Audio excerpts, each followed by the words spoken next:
Good morning सभी लोगों को नमस्कार।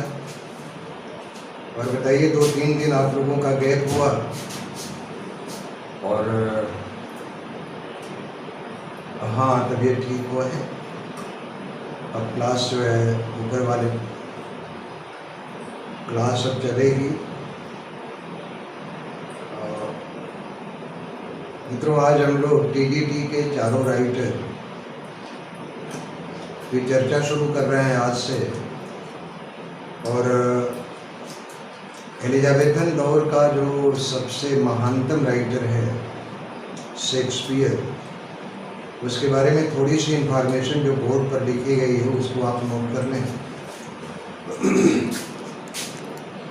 फिर आगे की चर्चा करते हैं, मैं साथ साथ बोलता भी चलता हूँ।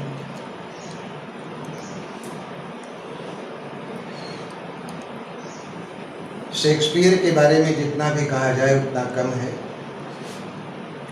क्योंकि शेक्सपियर जैसा साहित्यकार आज तक विद्वानों का मानना है कि न पैदा हुआ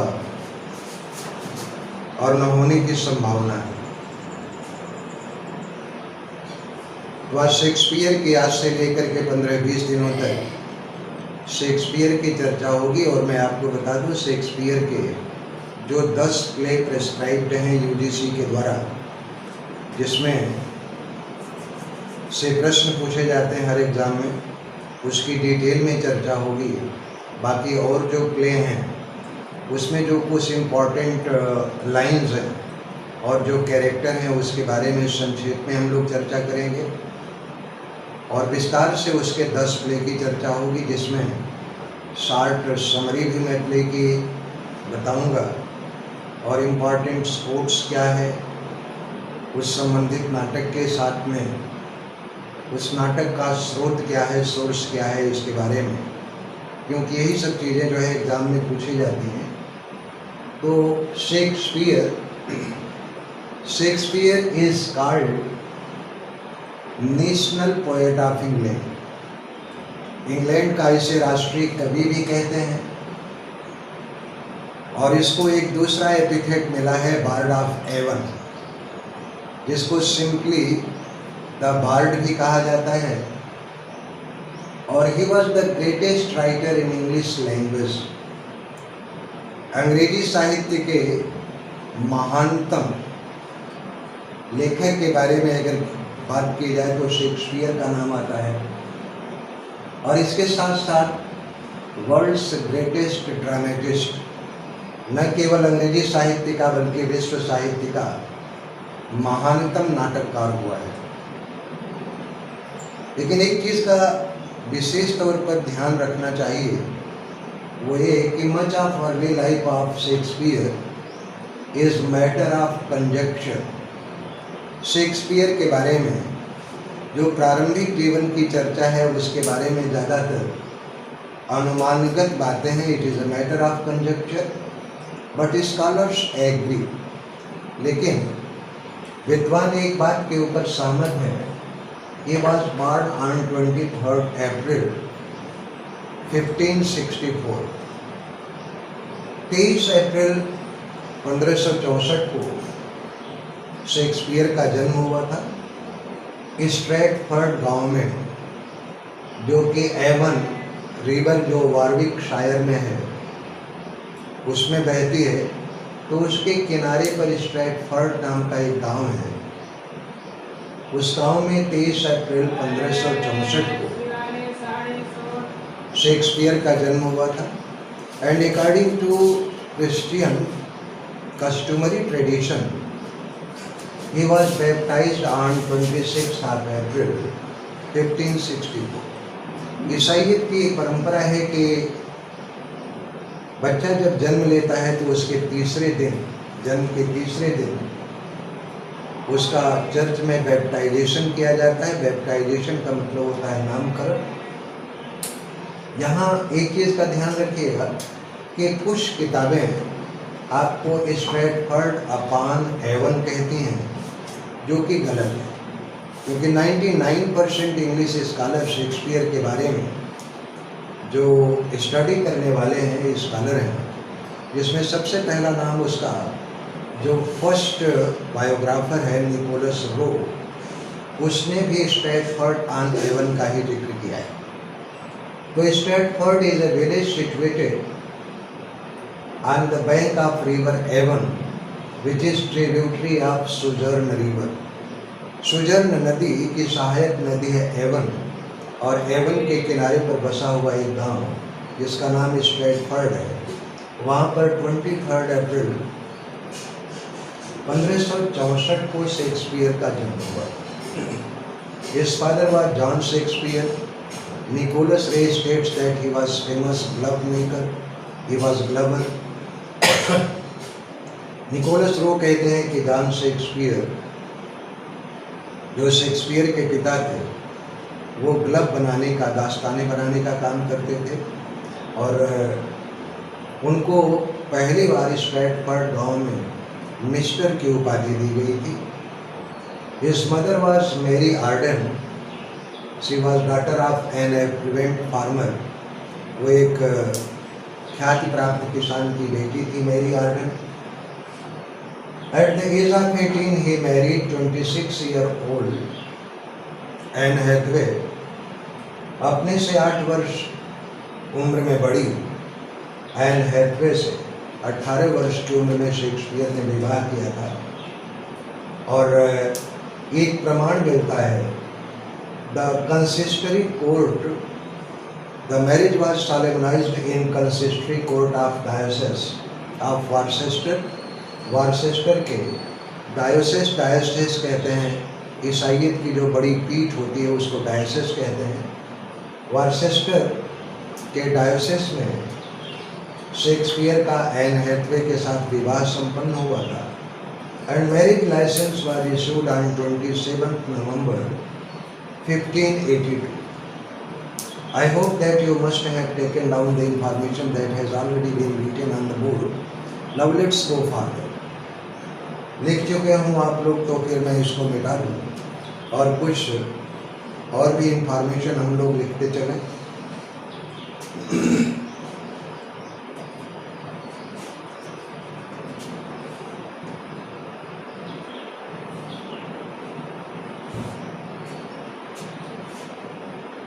नोट कर लिया हो तो बोलते रहें।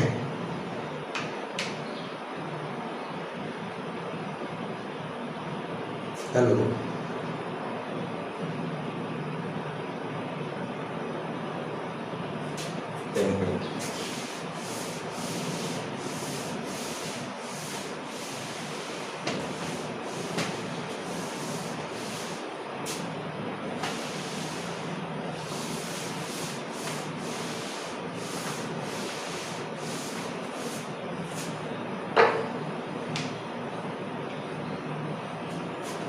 scholars say that marriage was the result of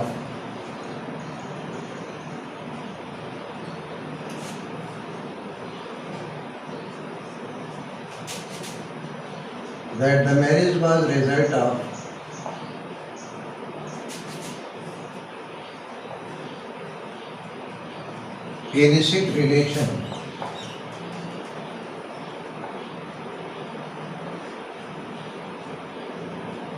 विद्वान इस बात के ऊपर एक मत है कि शायद एन हैथवे के साथ शेक्सपियर का कोई नाजायज संबंध था, और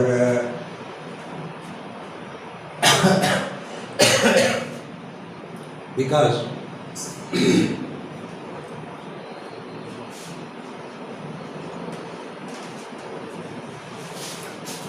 देयर फर्स्ट चाइल्ड, बोर्ड अगर नहीं दिख रहा हो तो मेरी आवाज़ भी जो है सुनते चले जाएं। Their first child सुसैना,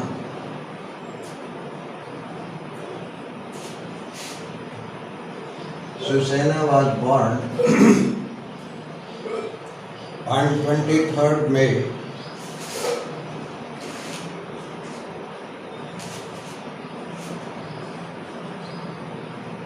1583।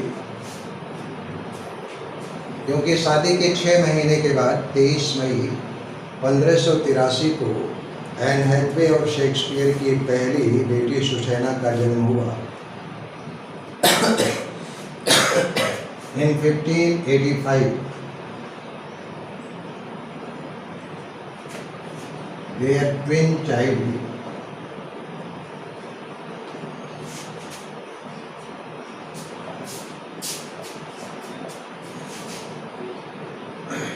Judith and Hamnet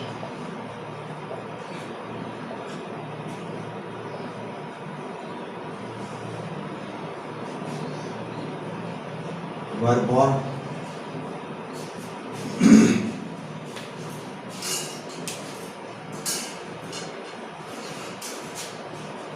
But the first authentic report, फिर इतना नोट करने की उसके बाद अब उन बातों की चर्चा होगी जिसके बारे में एग्जाम में अक्सर पूछे जाते हैं। यहाँ पर यह भी ध्यान रखिएगा कि these information were given by his first biographer was, हो सकता है दिमाग से बात निकल जाए,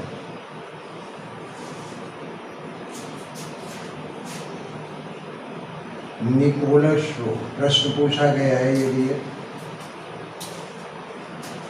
शेक्सपियर का पहला बायोग्राफर कौन था, जीवनी लेखक, तो निकोलस शो।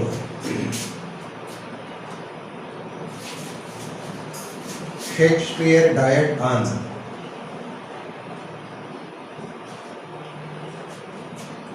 ये सारी चीज़ें आप लोग जानते ही होंगे क्योंकि शेक्सपियर के बारे में ही टीजीटी और पीजीटी वाले ज़्यादातर पढ़ते हैं और लोग इसी को पढ़ाते हैं। पढ़ा करके शेक्सपियर से ज़्यादा 5 या 6 क्वेश्चन आते हैं क्लियर, लेकिन मूर्ख बनाने के लिए लोग शेक्सपियर को 7-7, 8-8 महीने पढ़ाते हैं और केवल शेक्सपियर को पढ़ाना क्या है, केवल और केवल उसके नाटकों की कहानियाँ बताते हैं।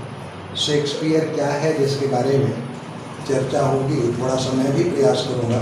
वैसे शेक्सपियर के बारे में कहना किसी के बस की बात नहीं है। मेरी क्या औकात है, दुनिया के 600 वर्ष हो गया, विद्वान लोग अभी तक बोले जा रहे हैं 500-550 वर्ष हो गया, लेकिन शेक्सपियर के बारे में जितना ही पढ़ा जाए उतना शेक्सपियर नया हो जाता है। He was died on 23rd April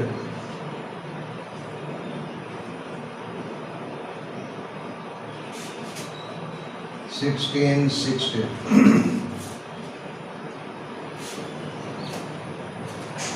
Buried at Church of Holy Trinity.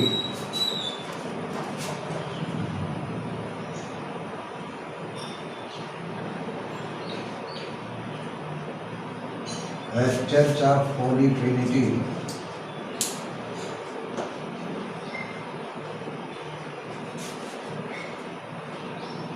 Stratford on Avon.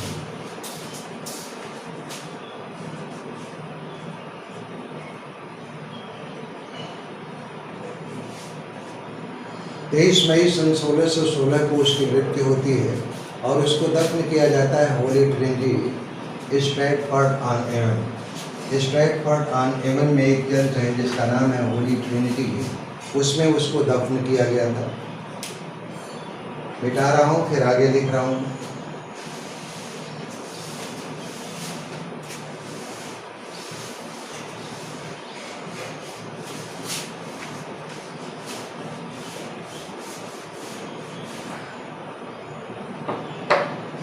On his gravestone it is written,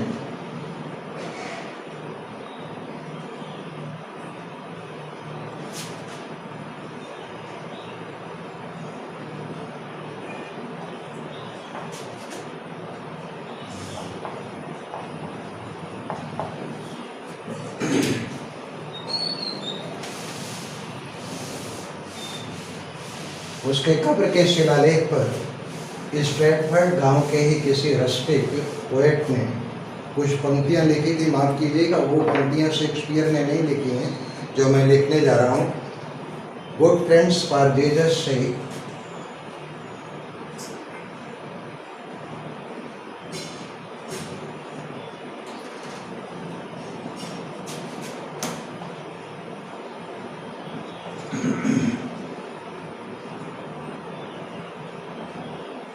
Good friend, for Jesus' sake, forbear.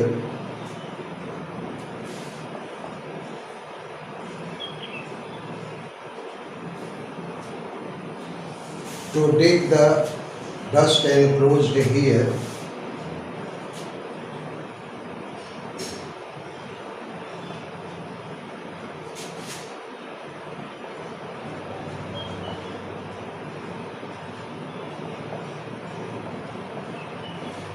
To dig the dust enclosed here, blessed be the man that is spared these stones.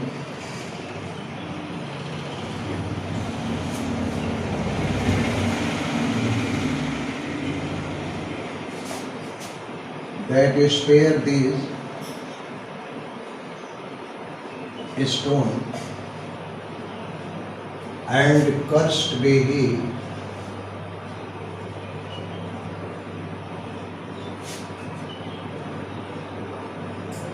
that removed my bone.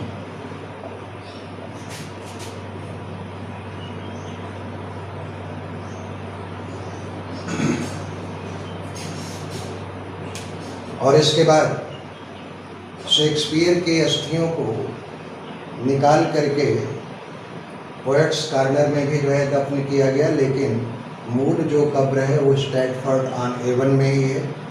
और 1808 में एक विचित्र घटना हुई कि इस warning को किसी लेस फियरिंग गार्ड ने 1808 की एक रिसर्च है कि किसी ने उसके स्कल को, शेक्सपियर के स्कल को जो है निकाल लिया था। खैर ये सब जो है इन बातों से कोई मतलब नहीं है, नोट कर लिए हो तो फिर आगे बढ़ते हैं। But the first authentic report about Shakespeare, हाँ जी, हाँ जी, कुछ आवाज़ क्लियर से नहीं आ रही, थोड़ा तेज बोलें आप। हेलो बेटा, देखो आवाज़, हेलो,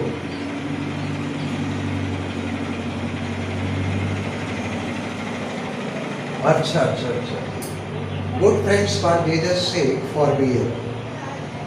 मित्रों, जीसस के वास्ते एक बात से बचिएगा, to dig the dust enclosed here. कब्र के आसपास या कब्र के ऊपर जो पत्थर पड़े हैं उसको खोदने से बचिएगा। क्यों कि blessed be he that is spare this bone, बड़भागी वो व्यक्ति होगा जिन इन पत्थरों को खोदने से अपने आप को दूर रखेगा। And cursed be he that remove my bone, और वो श्रापित व्यक्ति होगा, उसको अभिशाप लगेगा जो कब्र में रखी हुई मेरी हड्डियों को डिस्टर्ब करेगा। यही केवल मतलब है इसका। बात समझ में आ गई कि नहीं? Hello. But the first authentic report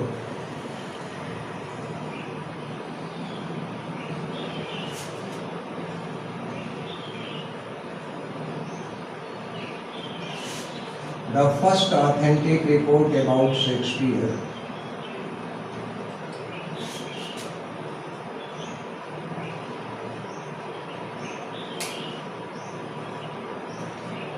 comes when Robert Greene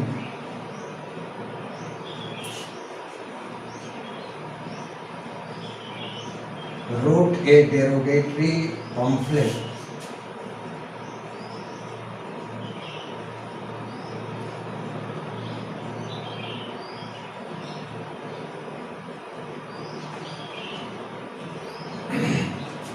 about him.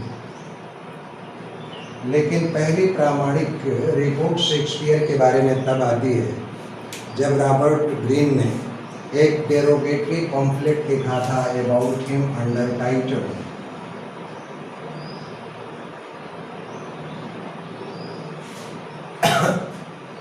ग्रोट्स worth the wit.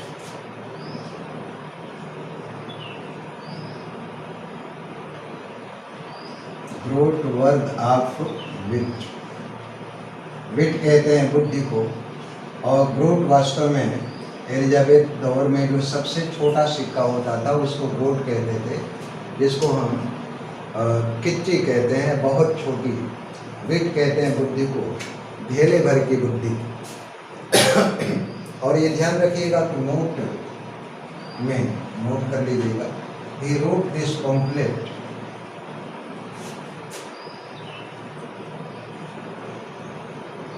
to his friend Chaital.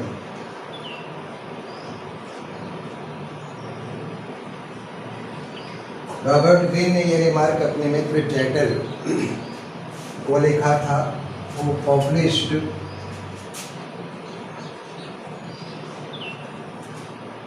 a pamphlet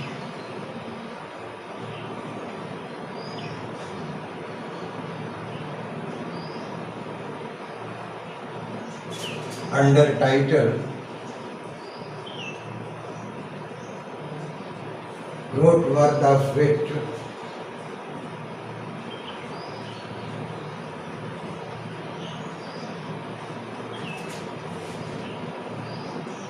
bought with millions of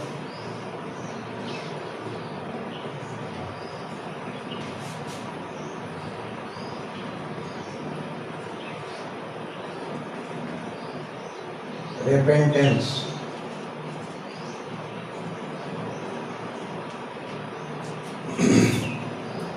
Robert Greene ने अपने मित्र विलियम चैटल को एक पंफलेट भेजा था, ग्रोट वर्थ ऑफ विट, जिसमें कि अपमानजनक टिप्पणी की थी शेक्सपियर के बारे में।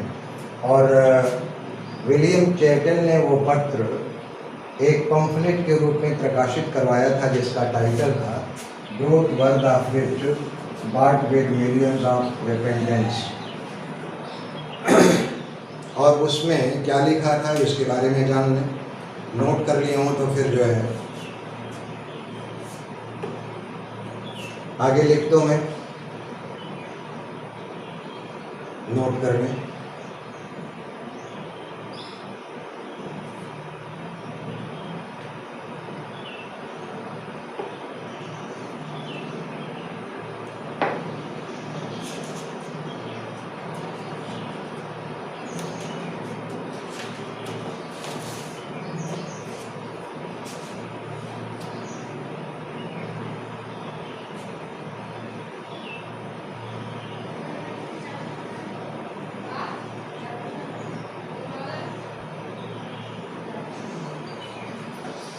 ठीक है, सभी लोग नोट कर लें।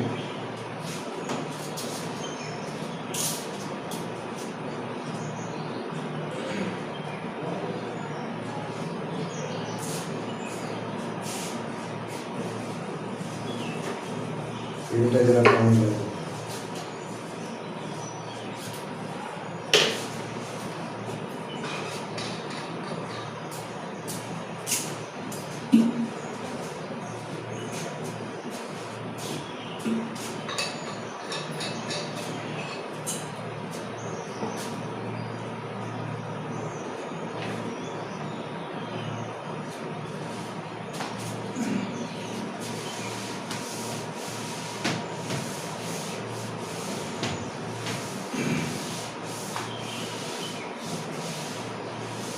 तो अब नोटिफिकेशन दे रहे हैं इसी महीने के आखिर तक, निश्चित रूप से आप हो जाएगा और अप्रैल में ये पेपर करा लेंगे। ये बिल्कुल ऑथेंटिक रिपोर्ट है, इसलिए आप लोग तैयारी में बिल्कुल भी कोताही मत बरतिएगा। रॉबर्ट ग्रीन ने अपने pamphlet groat worth of wit में क्या लिखा था, there is an upstart crow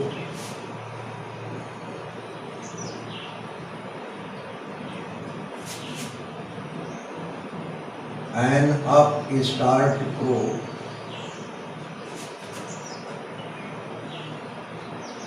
beautified with our feathers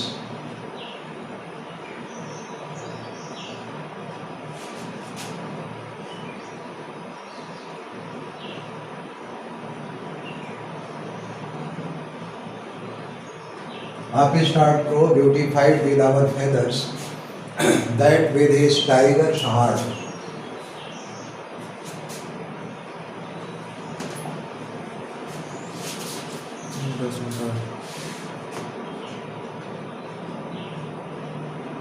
that with his tiger's heart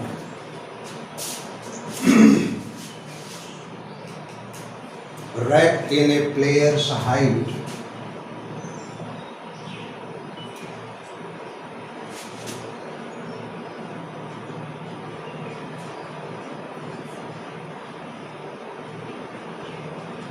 wrapped in a player's hide, supposes he is as well able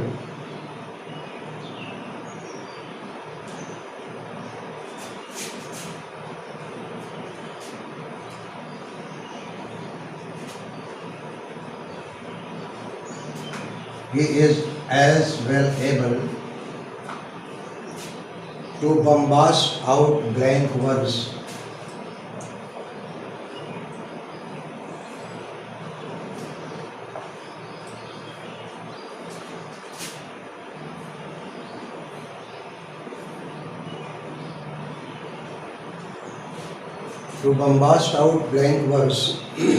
as the best of you.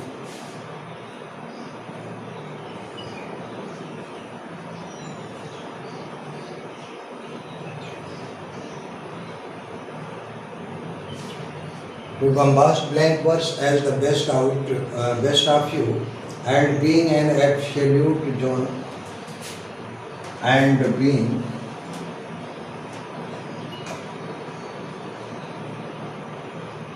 an absolute Johannes Factotum.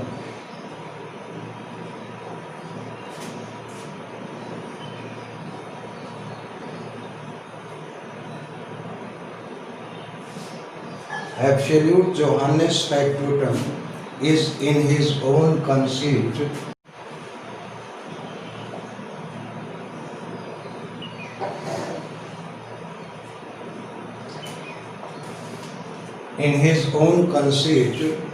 the only Sheikh seen in a country.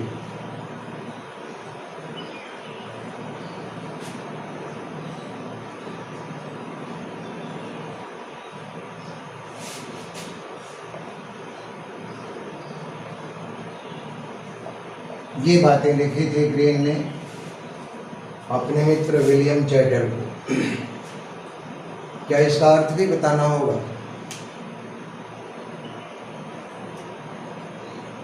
अपने मित्र chattel को green ने ये derogatory remark लिखा था Shakespeare के बारे में कि there is an upstart pro. Upstart pro कहते हैं अहंकारी कौवे को। अपस्टार्ट दम्भी अहंकारी है तो वो कौवा but beautify with our feathers, लेकिन हम यूनिवर्सिटी विट्स रूपी हंसों के पंख को अपने आप पंख को लेकर अपने आप को सजाए हुए हैं।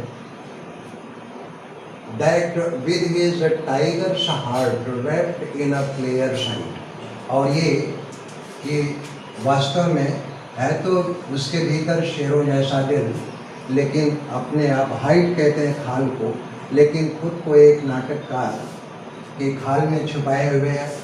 He supposes himself as well able to bombast blank verse, जो खुद के बारे में धारणा पाले है, मानता है कि वह ब्लैंक वर्स उतनी ही खूबसूरती के साथ व्यक्त कर सकता है, बोल सकता है एज बेस्ट ऑफ यू, जैसा कि यूनिवर्सिटी विट्स के सदस्यों में से जो सर्वोत्तम ब्लैंक वर्स बोल सकता है उससे भी बेहतर।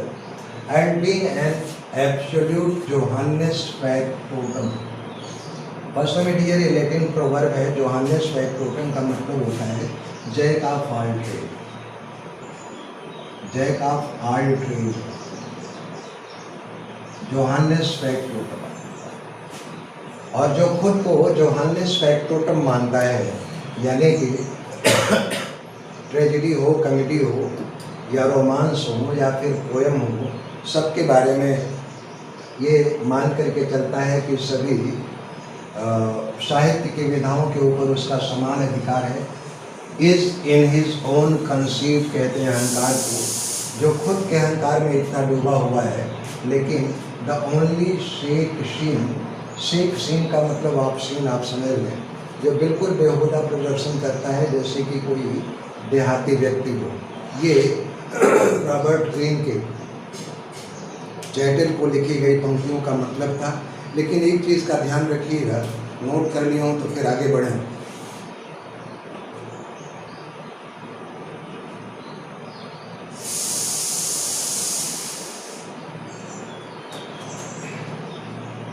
आगे बढ़ें।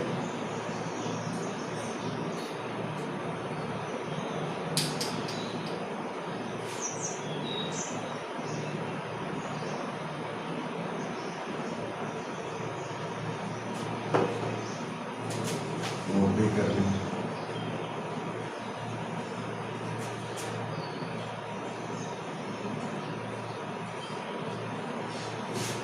But when Chettle came to know about his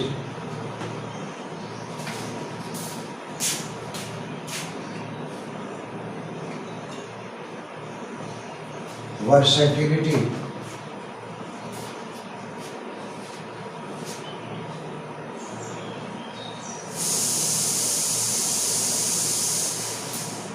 he revoked the title, he begged pardon.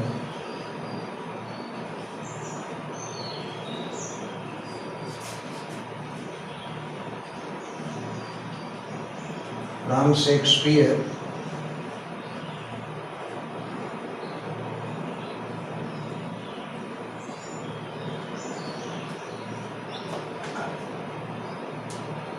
and revoked that and wrote another pamphlet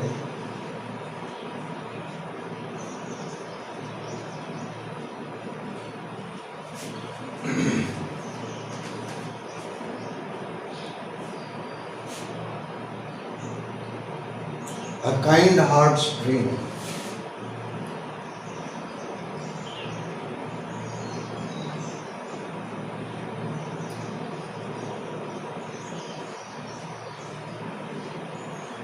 A Kind Heart's Dream. और क्या लिखा था? I am sorry to say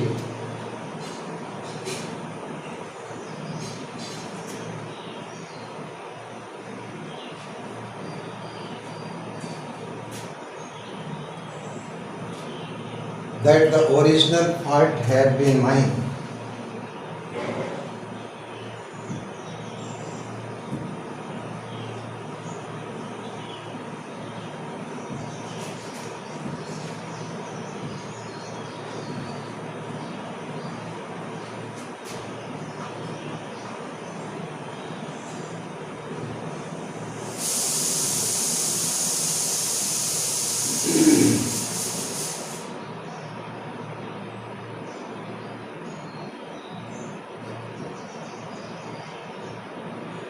And that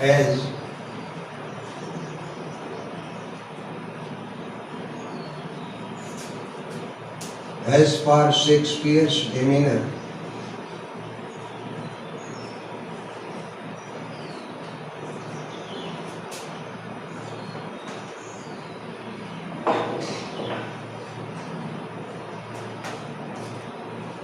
and severity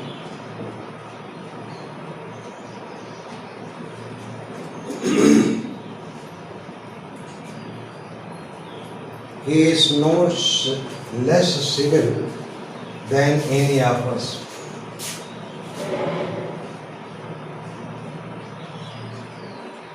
एक minute.